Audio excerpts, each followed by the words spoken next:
अस्सलाम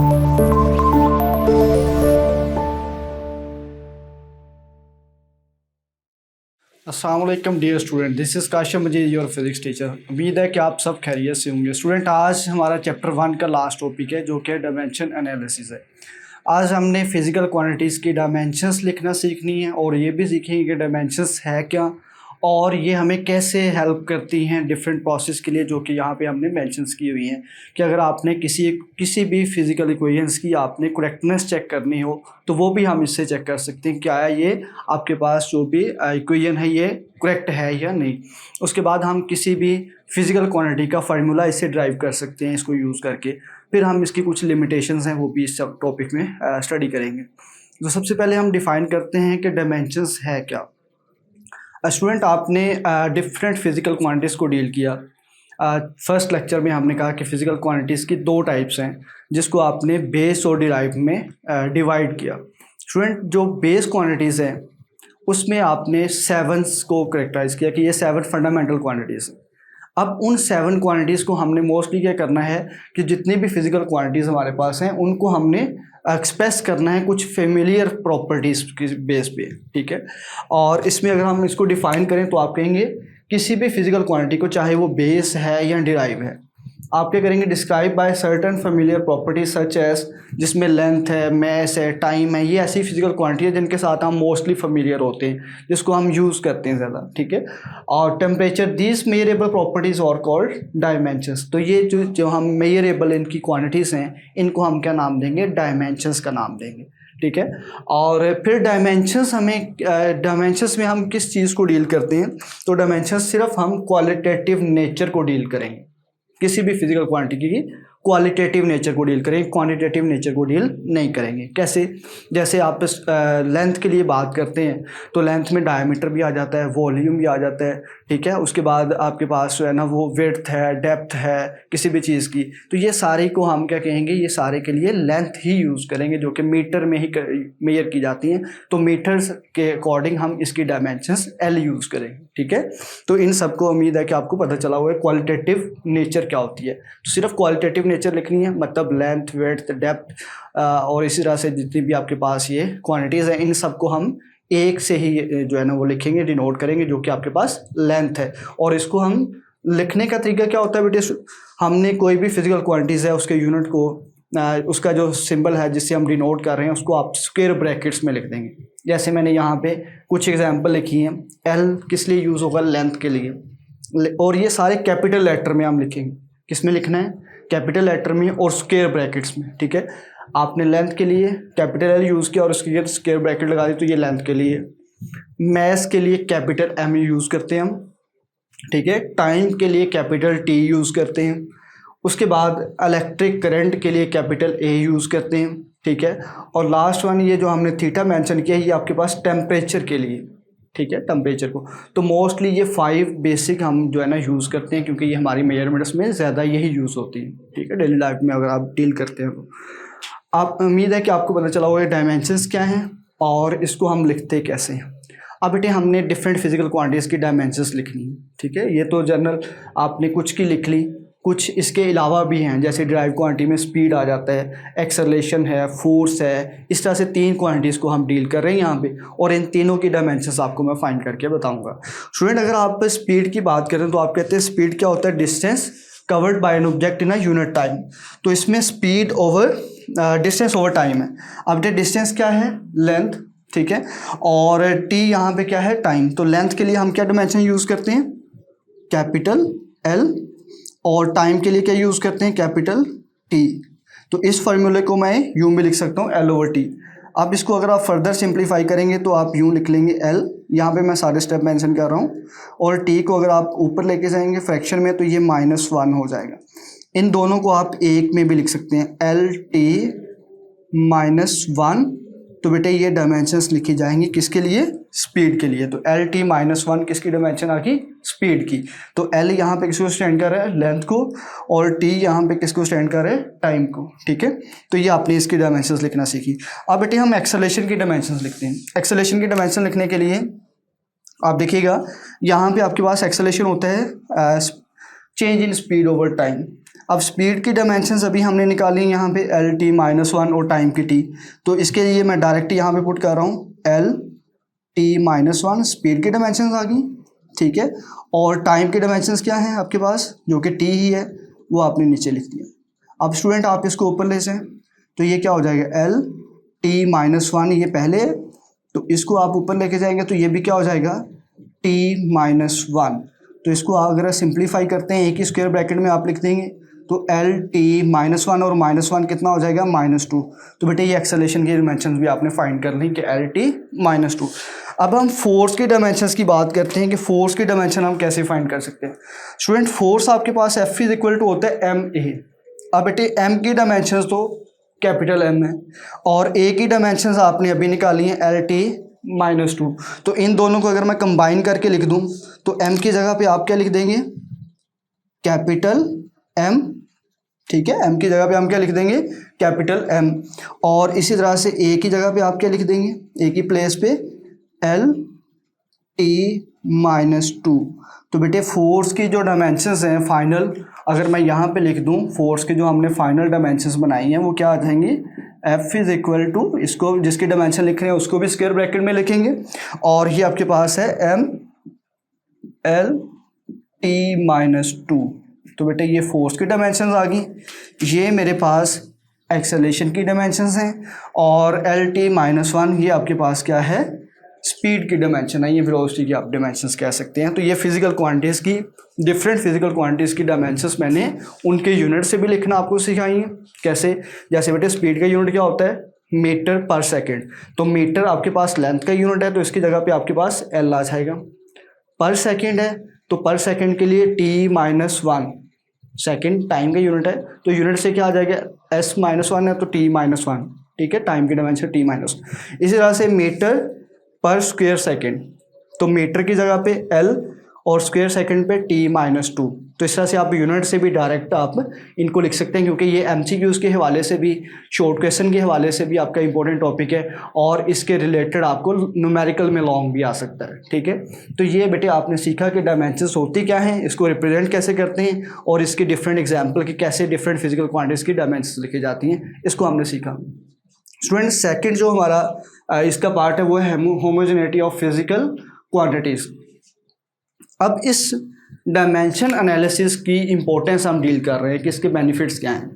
तो पहला पॉइंट ये है कि ये हमें इस प्रिंसिपल की मदद से, हम जो होमोजेनिटी प्रिंसिपल है, हम किसी भी इक्वेशंस की करेक्टनेस चेक कर सकते हैं, क्या ये इक्वेशन आपके पास करेक्ट है या नहीं।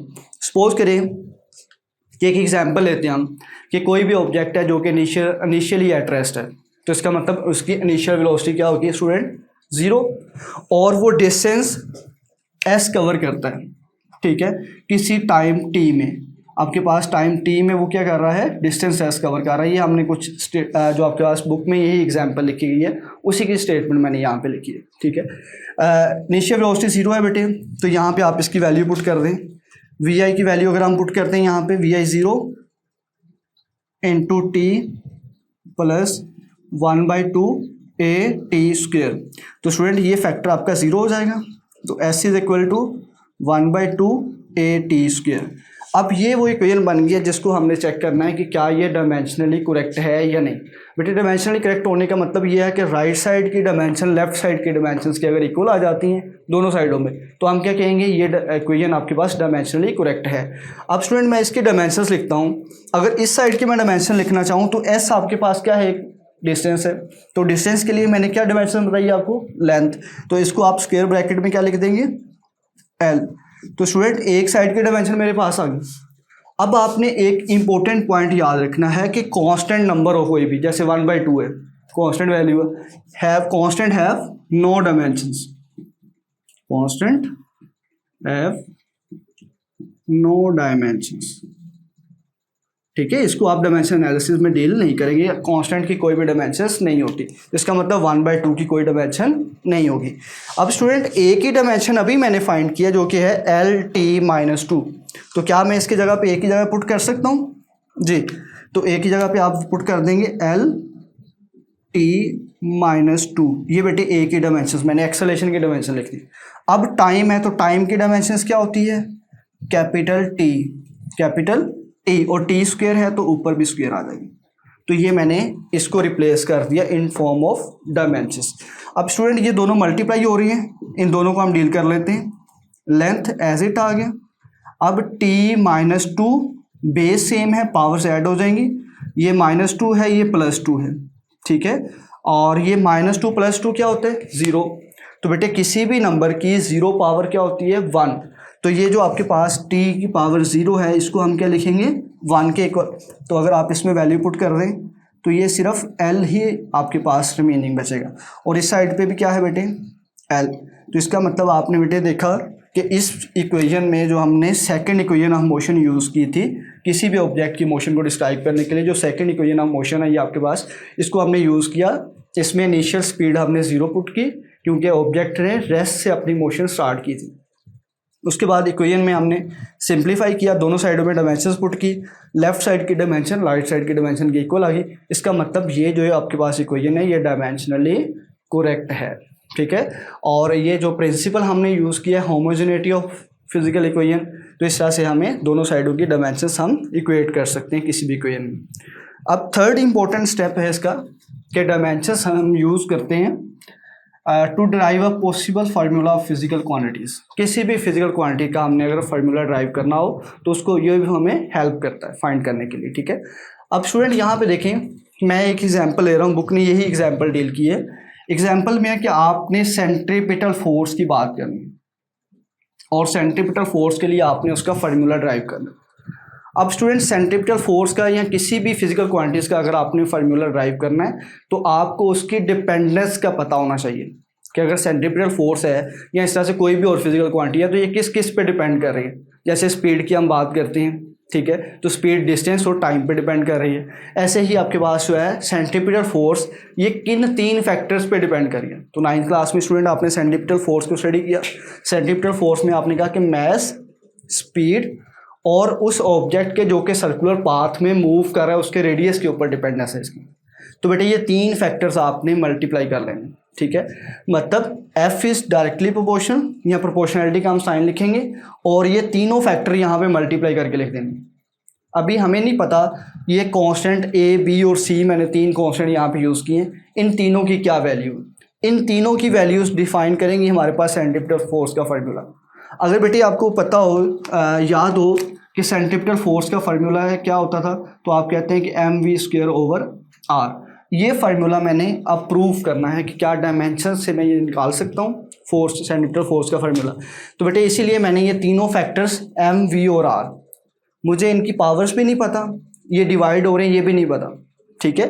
जैसे m की वैल्यू 1 है यहाँ पे, v की जो है ना वो एक्सपोनेंट 2 है और r का एक्सपोनेंट यहाँ पे डिवाइडिंग में है तो 1 ऊपर ले जाएंगे तो -1, ठीक है। तो इसलिए मैंने इनकी जगह पे a, b, c पुट कर दी है और ये a, b, c मैंने इस डायमेंशंस को यूज़ करते हुए फाइंड करना है, ठीक है। तो सबसे पहले बेटे प्रोपोर्शनलिटी को रिमूव करेंगे तो कांस्टेंट आ जाएगा यहाँ, ठीक है।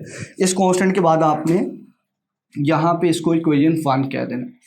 अब स्टूडेंट फोर्स के डायमेंशंस आपने अभी फाइंड किए हैं, जो कि आपके पास क्या आया था, इसके डायमेंशंस आप पुट कर लें, क्या आ जाएगा। फोर्स के डायमेंशंस आपके पास है mL/t-2।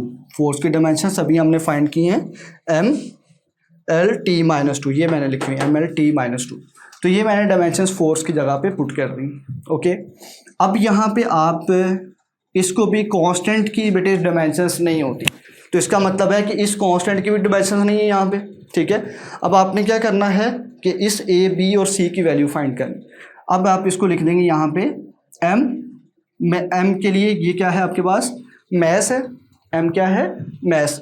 तो मैस के लिए हम क्या यूज़ करते हैं बेटे, कैपिटल M यूज़ करेंगे, ठीक है। और इसकी वैल्यू क्या है a, तो a ऊपर वैसे आ जाएगा। अब इसी तरह से v के लिए आप यूज़ कर लें जी। v क्या है आपके पास, स्पीड की आपने डायमेंशंस क्या निकाली हैं, L/t-1। तो मैं यहाँ पे लिख रहा हूँ L/t-1 और इसके साथ बेटे क्या मल्टीप्लाई क्या हो रहा है, b मल्टीप्लाई हो रहा है। तो आप यहाँ पे इसके साथ मल्टीप्लाई कर देंगे, इसको b को मल्टीप्लाई कर दें, ठीक है। उसके बाद नेक्स्ट आप देखिएगा कि ये आपके पास r है, r एक क्या है डिस्टेंस है, रेडियस, ठीक है। तो इसके लिए आप यूज़ करेंगे L, ठीक है, और इसकी वैल्यू आपने C मेंशन कर दी है, तो ये भी आपके पास स्क्वायर ब्रैकेट्स में आ गया। अब बेटे ये तो सिंप्लीफाइड है, इसको मैं थोड़ा सिंप्लीफाई करूँगा, ठीक है। कैसे? M A, उसके बाद इसके B को मल्टीप्लाई कर दें तो आपके पास क्या बन जाएगा, L की पावर भी B बन जाएगा और T रेस पावर -1 B से मल्टीप्लाई होगा तो -B, और L को भी मैं इसी में लिख रहा हूँ तो L की पावर है C। अब बेटे इसको L को आप सिंप्लीफाई कर लेंगे, एक में ही इसको हम लिख लेते हैं M A L raise power B और C दोनों की बेस सेम है, पावर्स क्या हो जाएंगी, ऐड, तो आप इसको क्या लिखेंगे, B प्लस C, और इसी तरह से T की डायमेंशंस क्या है, -B। तो स्टूडेंट मैंने इस साइड की डायमेंशंस पुट कर ली हैं। अब मैं इसको नीचे लिख देता हूँ एज इट, जो कि ML T-2 है। अब स्टूडेंट यहाँ पे आपने कंपेयर्स करनी है डायमेंशंस, क्योंकि इधर भी ML T है, इधर भी ML और T है, तो ये जो इनके एक्सपोनेंट है इनको आपने कंपेयर करना है, ठीक है। यहाँ पे देखिएगा M की वैल्यू कितनी है, अगर मैं लिखना चाहूँ तो इसकी भी 1 है, इसकी भी 1 है, ठीक है। तो यहाँ से अगर आप कंपेयर करेंगे तो A इज इक्वल टू क्या आ जाएगा, 1, पहली इक्वेशन। दूसरी आप देखेंगे L यहाँ पे क्या है, B plus C is equal to 1, दूसरी इक्वेशन क्या बन गई आपके पास, B plus C is equal to 1, और तीसरा अगर आप कंपैरिजन करें तो -B इज इक्वल टू -2, तो यहाँ से माइनस माइनस से आप कट कर दें तो B इज इक्वल टू 2, तो ये मैंने A B की और B की वैल्यू आप यहाँ पे पुट करें, इस इक्वेशन में क्या आ जाएगा, 2 plus C is equal to 1, तो C इज इक्वल टू इस साइड पे ले जाएं बेटे तो -1 आपके पास आ जाएगा। तो ये तीनों वैल्यूज़ मैंने A B और C की फाइंड कर ली है। स्टूडेंट अब मैं इन तीनों वैल्यूज़ को जो मुझे चाहिए थी A की, B की और C की, ये वैल्यूज़ मैंने यहाँ पे पुट करनी, ओके। अगर मैं इसमें पुट करता हूँ तो ये इक्वेशन कुछ इस तरह से बन जाएगी, F is equal to constant वैसे आ जाएगा, ठीक है, कॉन्स्टेंट इनटू आपके पास A की वैल्यू क्या है, ये है 1, तो M ही आ जाएगा, ठीक है। उसके बाद V की वैल्यू, B की वैल्यू कितनी आई है, 2, तो V का स्क्वायर आ जाएगा, और C की वैल्यू कितनी आई है, -1, C की वैल्यू कितनी आई है, -1, तो R पावर -1। अब स्टूडेंट आप इसको कांस्टेंट है तो कांस्टेंट की वैल्यू आप 1 पुट कर दें तो F इज इक्वल टू क्या आ जाएगा, mv², और R को आप नीचे ले आएंगे तो R की वैल्यू प्लस में हो जाएगी। तो ये आपके पास बेटे सेंट्रीपिटल फोर्स का फार्मूला जो कि मैंने आपको पहले बताया था, वो हमने डायमेंशंस को यूज़ करके फिजिकल क्वांटिटीज़ का फाइंड कर लिया है। स्टूडेंट एक दफ़ा इसको देखिएगा अगेन कि सेंट्रीपिटल फोर्स के लिए 3 फैक्टर्स थे, मैस, आपके पास उसकी स्पीड, ठीक है, जिससे वो मूव कर रहा था सर्कुलर पाथ में, और उसका रेडियस। फिर हमने क्या किया कि कांस्टेंट और प्रोपोर्शनैलिटी को रिमूव किया और यहाँ पे कांस्टेंट पुट कर दिया। फिर बेटे कांस्टेंट के बाद हमने इस A B और C की वैल्यू फाइंड करना हमारा मेन टास्क था। इसको फाइंड करने के लिए हमने फोर्स की डायमेंशंस पुट की, जो कि आपको मैंने सिखाई है कैसे फाइंड करनी है। उसके बाद M यहाँ पे मैस था तो कैपिटल M, V यहाँ पे स्पीड थी तो इसकी डायमेंशंस LT-1, ठीक है, और इसी तरह से आपके पास जो है ना वो R यहाँ पे डिस्टेंस था तो उसकी डायमेंशन LC।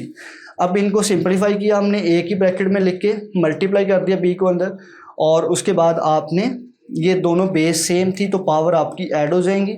उसके बाद बेटे आपने कंपेयर करना है पावर्स को, A इज इक्वल टू 1 है, M की power, L is equal to 1, और यहाँ पे B plus C is equal to 1, यहाँ पे -B इज इक्वल टू -2। यहाँ से आपने वैल्यू पुट करनी है, A B और C की वैल्यू आ जाएंगी, वो यहाँ पे पुट करेंगे तो सेंट्रीपिटल फोर्स का आप फार्मूला फाइंड कर लेंगे। तो इसके लिए हमने क्या देखा कि हमें वो फैक्टर्स पता होने चाहिए, ओके। अब बेटे इसकी कुछ लिमिटेशंस भी हैं।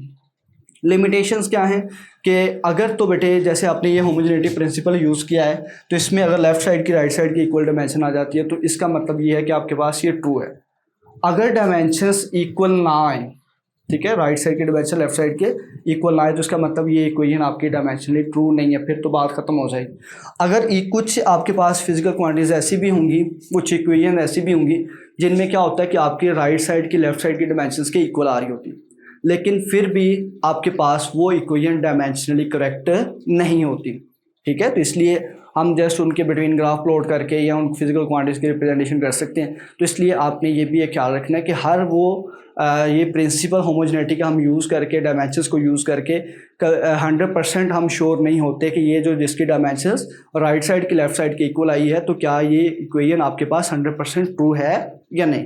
तो उम्मीद है कि आपके इस टॉपिक से रिलेटेड जितने भी आपके इंपॉर्टेंट पॉइंट्स थे जिसमें डायमेंशंस क्या हैं, डायमेंशंस को लिखना कैसे है, तो स्टूडेंट यहाँ से एमसीक्यूज़ क्या आ सकते हैं। जैसे शॉर्ट एमसीक्यूज़ में ये पूछा जा सकता है कि आप इलेक्ट्रिक करंट की डायमेंशंस किससे लिख सकते हैं, ठीक है। इसी तरह से टेम्परेचर की डायमेंशन आप किससे लिख सकते हैं। उसके बाद आपसे ये आ सकता है कि स्पीड की डायमेंशंस क्या हैं, एमसीक्यूज़ आ सकता है। शॉर्ट में आपको आप कोई भी प्रेशर की डायमेंशन लिखना आ सकती हैं, डेंसिटी की डायमेंशन लिखना आ सकती हैं। इस तरह से ये डिफरेंट शॉर्ट क्वेश्चन आपको आ सकते हैं। उसके बाद लॉन्ग में बेटे किसी इक्वेशन की करेक्टनेस को प्रूव करना आ सकता है, क्या ये इक्वेशन डायमेंशनली करेक्ट है या नहीं। उसके बाद नेक्स्ट आपको कोई भी फिजिकल क्वांटिटीज़ के बारे में कहा जा सकता है जो कि आपकी एग्जाम्पल में और कुछ न्यूमेरिकल प्रॉब्लम्स में होगा, जिसमें वो कहेगा कि ये आपके पास फिजिकल क्वांटिटी है और आपने बताना है कि ये इन फैक्टर्स के ऊपर डिपेंड कर रही है, तो आप इसका मैथमेटिकल फार्मूला बनाएं, ठीक है। तो स्टूडेंट आपका कोई भी क्वेश्चन हो तो आप कमेंट सेक्शन में पूछ सकते हैं। अपना बहुत ख्याल रखें। अल्लाह हाफिज़।